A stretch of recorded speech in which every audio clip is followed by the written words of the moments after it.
Bismillah, alhamdulillah, wa salatu wa salamu ala rasulillah, wa alihi wa sahbihi wa man wala. Moving through the days of Ramadan, traveling purposefully through the desert, every evening being hospitably welcomed by the oasis, and on we travel, a journey. It is a journey towards the Eid and the outward rejoicing and celebrating the hope of Allah's Qabul and His acceptance, and of a return to Bast after Qabd, expansion after constriction, but also a journey within. Every outward form in religion enacts and reminds us of an inward process of turning and transformation. It is always about tawheed, about tawbah, about istighfar. So the prayer leads us through the process of being erect in our normal human life, standing as bipeds, through the sajda of inkisar, brokenness, annihilation before the Divine Majesty. And we end in a position of equilibrium. This is one of the meanings of كَذَلِكَ جَعَلْنَاكُمْ أُمَّةً وَسَطًا. Thus have we made you a middle nation, that we end up halfway between these two possibilities of apparently autonomous, ambulant humanity and prostrate self-annihilation in the presence of the divine. And this is one meaning of the hadith that says, as-salatu mi'rajul mu'min, the prayer is the mi'raj of the believer. And the prayer, of course, in the hadith was gifted to the Holy Prophet sallallahu alaihi wasallam on the night of the Mi'raj, which is historically commemorated in the weeks prior to the month of Ramadan. That there is the aspect of khilafah in this, and the aspect of serenity. The last word of the prayer is Assalamu alaikum, the invocation of peace. Equilibrium has been restored. Similarly, at the end of the fast, after this cycle of abstention and gratitude, sabr and shukr, we have their combination as we return purified, inshaAllah, chastened, rejoicing, as we return to our quotidian routines. But in all of this, there is the process of moving forward. Ramadan is not just something that we do that is awkward, that disrupts our routine in order to earn treats in heaven. It would be a strange thing for the divine to give us only that. But instead is an inward journey that leaves a permanent trace on the soul. So Ramadan should not be a step up into a more heavenly space followed by a step down after the Eid, but it should be a step up that enables us to take a further step up the following year, so that as we move on in life, Ramadan becomes a more and more amazing, natural, transformative experience, rather than just circular. So in order for this journey really to be a journey, rather than just a wandering around in circles every year, we have to make sure that we know what it is for, so that we can make the right kind of niyyah. Just saying, I intend to fast tomorrow is formally correct, but unless the heart really knows what are the expected benefits of the fast, something is being lost. Just as the prayer is legitimately started by the intention of saying the Maghrib prayer, but unless the heart really knows the immensity of this prophetic act and approaches it in gratitude and reverence, something is lost. It's as if we are legalists and routinized religion, turning it into a kind of cosmic slot machine. So we put in our amal and we get out treats at the end of our life, and that's really a rather strange reason for Allah subhanahu wa ta'ala to have created human beings in this ahsani taqweem and to have sent them prophets and anbiya and awliya and ulama. No, there's more to this than meets the eye. So what is it that Ramadan is leading us towards? Well, it's leading us towards evidently the gift of sabr. As-sawmu nisfu sabr, in the Tirmidhi hadith, that the fasting is half of sabr, and it teaches us the rather extraordinary lesson, which for most of the year we are reluctant to consider, which is that actually we are able to say no to things. Normally we say, I have to have this indulgence, I need this new car, I need this holiday, and I'm tired and I need to chill and to have these treats. And actually, that's not the best part of us talking though. Ramadan tells us that we do have the capacity to say nil by mouth from dawn until dusk, not even drinking and even controlling the thoughts and our habits of speech. It's very radical. So by the end of the month, we've actually learnt this formal lesson that with Allah's name, Al-Qawi, He reinforces us actually to be able to say no to the ego. That's an important lesson. It should help us to overcome the pessimism, the lassitude which we often feel, that this nafs amara is just too strong and I can't deal with it, so I'm going to do religion on a kind of minimal level because things are just too tough and I'm feeling sorry for myself. No, Ramadan teaches that you can actually do a lot. You can do a lot more prayers, you can do a lot of abstaining from pleasures. Human beings have this capacity, and Ramadan proves that to us.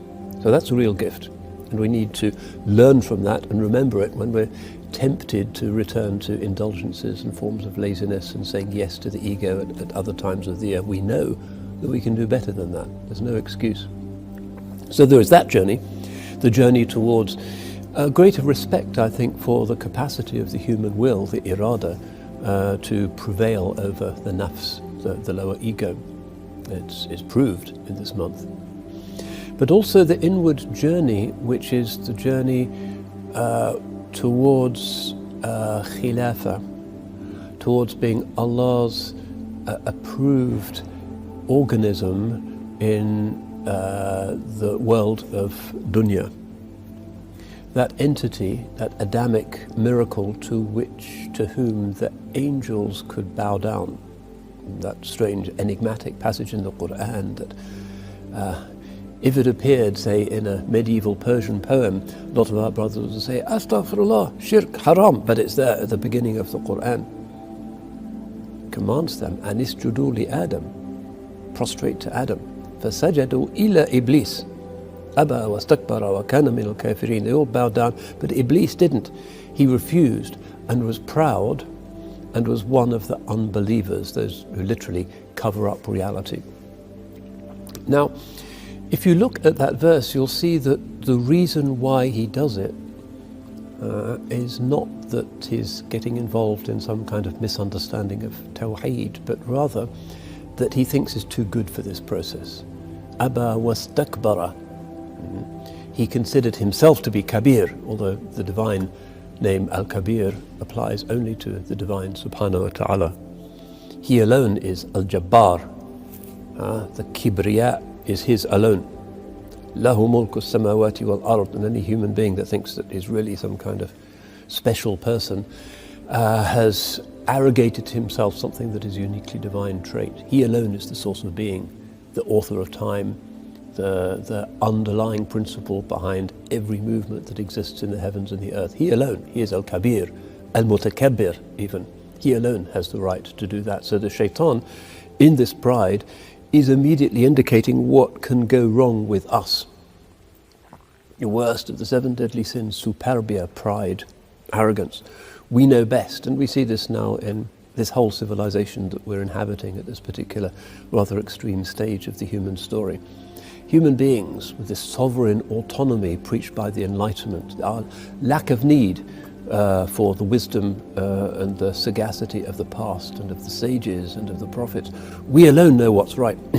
With our science, it turns out that we are so smart that we can even destroy the biosphere, kill dozens of species every month, re-engineer species, perhaps re-engineer ourselves.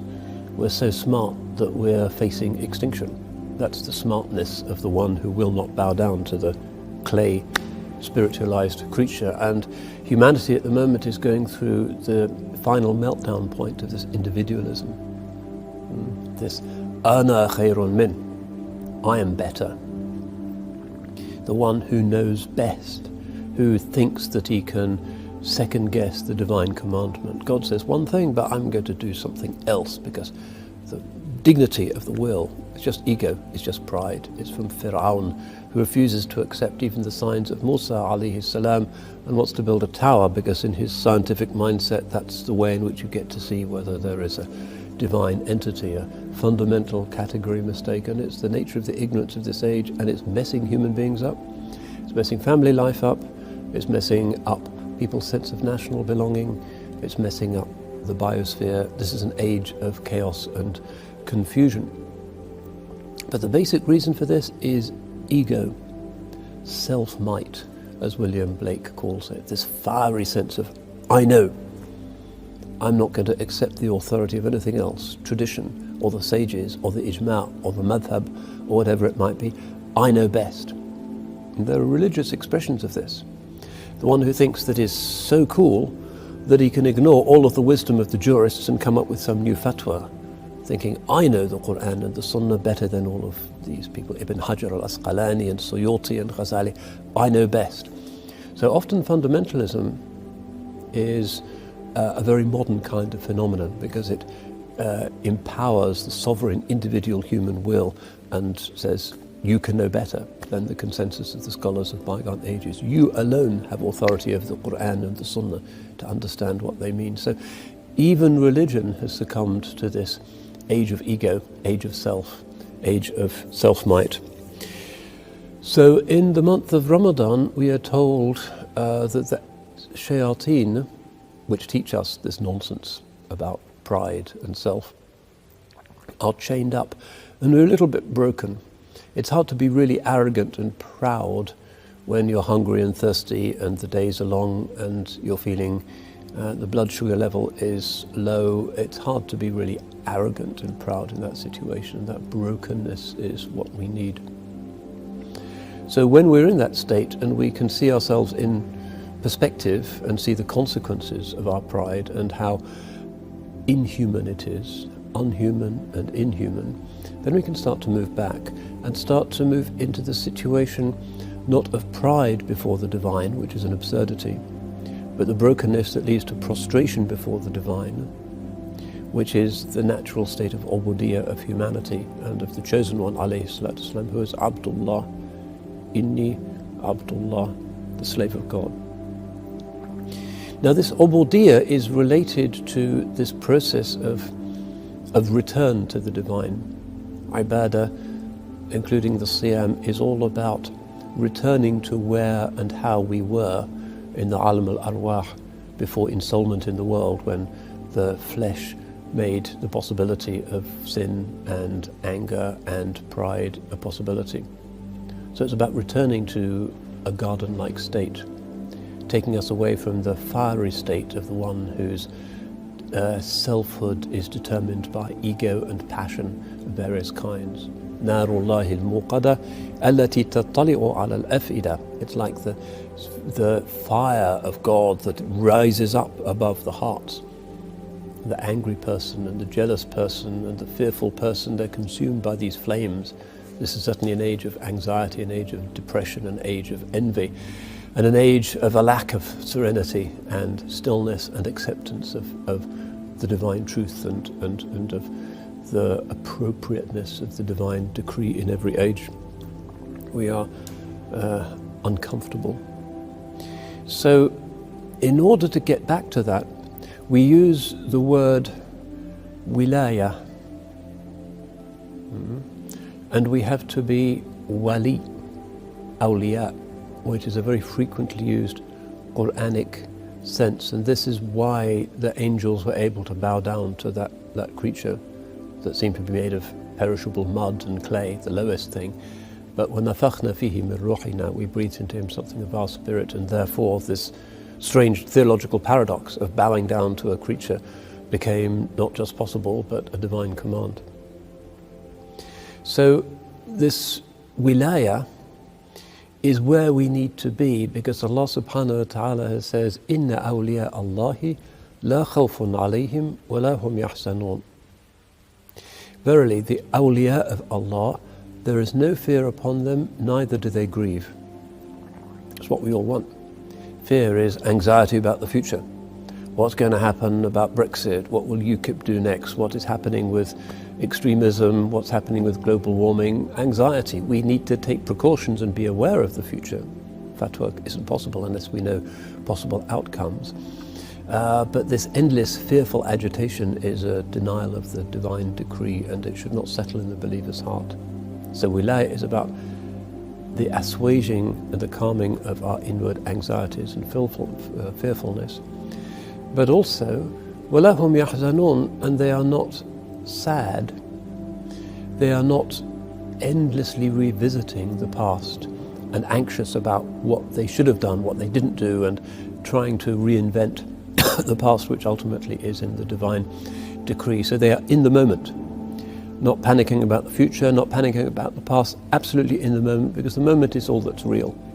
And we have to be ibn al-waqt, attentive, mindful to the miracle of the moment, because the future is, who knows what it will be. The past you can't do anything about. Be in the moment. Now, the modern world tends to focus us very much on possible outcomes and seduces us and anesthetizes us with talk about the future. If you buy this, you will get that. If you pursue this career option, then there will be this door open to you, etc. And we dream with this tamanni, this thinking about the future. And that tends to make us spaced out and unreal and uncentered, and that is one reason for our anxiety. But this wilaya is about being completely in a state of appropriate connectedness and nearness to the divine. The wali is the one who is close. Imam Qushayri, rahmatullahi alayhi, has another sense of this, which is al-waliyu man tawalat af'aluhu ala al-muwafaqa. The wali is the one whose actions succeed each other uninterruptedly in conformity to the sunnah. In other words, you're not good one day and bad the next, you mess up and then you get back. No, you're in a state of consistent compliance with the divine decree. So that's one meaning of the wali, and necessarily the one who is wali is the one who is in that state, because it's irrational and impossible for him really to be tempted by the silliness of disobedience and to follow the flames of the lower self. But as we progress, we recognize that there is a journey in our faith that Ramadan should represent and facilitate, which is the journey represented by the famous hadith al-Nawafil. It is one of the great hadiths of Islam, and it's a hadith Qudsi. Rawal Bukhari an Abi Hurayrata radiyallahu an أن رسول الله صلى الله عليه وسلم قال فيما يرويه عن ربه جل وعلا من آذى لي وليا فقد آذنته بالحرب ولا يتقرب إلي عبدي بشيء أحب إلي مما افترضته عليه ثم لا يزال يتقرب إلي بالنوافل حتى أحبه فإذا أحببت كنت سمعه الذي يسمع به وبصره الذي يبصر به ويده التي يبطش بها ورجله التي يمشي عليها ولئن استعاذ بي لأعيذنه ولئن استنصرني لأنصرنه إلى آخر الحديث. In this hadith Qudsi, Allah subhanahu wa ta'ala is saying, whoever harms a wali of mine, somebody who is in this state of constant attentiveness to the time and whose desire for anger, for rage, for envy, for getting his own back, for vengeance has all gone, and is just in the moment accepting the divine decree. Whoever harms such a person, I make war on him. And anybody who attacks those awliya of Allah subhanahu wa ta'ala, catastrophes will come. This is visible throughout our history. And then the hadith continues, my servant draws near to me with nothing more beloved to me than that which I have made an obligation upon him. So through these obligations, including fasting, we draw near to him, and Allah loves those actions. We may not still be very lovable because we're not getting them right, we're not inhabiting them properly, we're going through the motions. But the divine love is for the action, for the outward form of what we're complying to. And then the hadith continues, and my slave continues to draw to me with optional acts of devotion until they love him. So when on top of that, when the beauty of those actions has become so clear that we want to do more and more, and we want to inhabit them more and more authentically, Allah loves not just the act, but the one who is performing the act. In other words, He loves us. So this mahabba, this divine love, seems to be at the center of this process of moving forward through our ibadat. And then it says, and when I love him, I become the eye with which he sees, and the ear with which he hears, and the hand with which he strikes, and the foot on which he walks. Which means he's constantly in compliance. Whatever he does with his limbs is in compliance with the sunnah, with muwafaqa, and is in the state of loving closeness to the divine and distance from revenge and passion and vengefulness and anger and all of those other ugly things which are the satanic things that prevent the prostration. And if he seeks my protection, I will certainly grant it him. And if he seeks my support, I will certainly grant it him. This is what we need. And this is the message and the moral and the beauty of Ramadan. Overcome that ego. Be truly in the space of accepting the sabr, accept the divine decree, overcome those passions and that vengefulness and that flame within, and you will become supported by the divine. And this is what the ummah needs. So may Allah subhanahu wa ta'ala make this a Ramadan of real sabr, of real suluk, of real wayfaring, of real journeying towards His good pleasure, inshaAllah, and accept all of our fasting and our Qur'an and our Taraweeh and our Ikram, inshaAllah. Barakallahu fikum wal afu minkum. Wassalamu alaikum wa rahmatullah.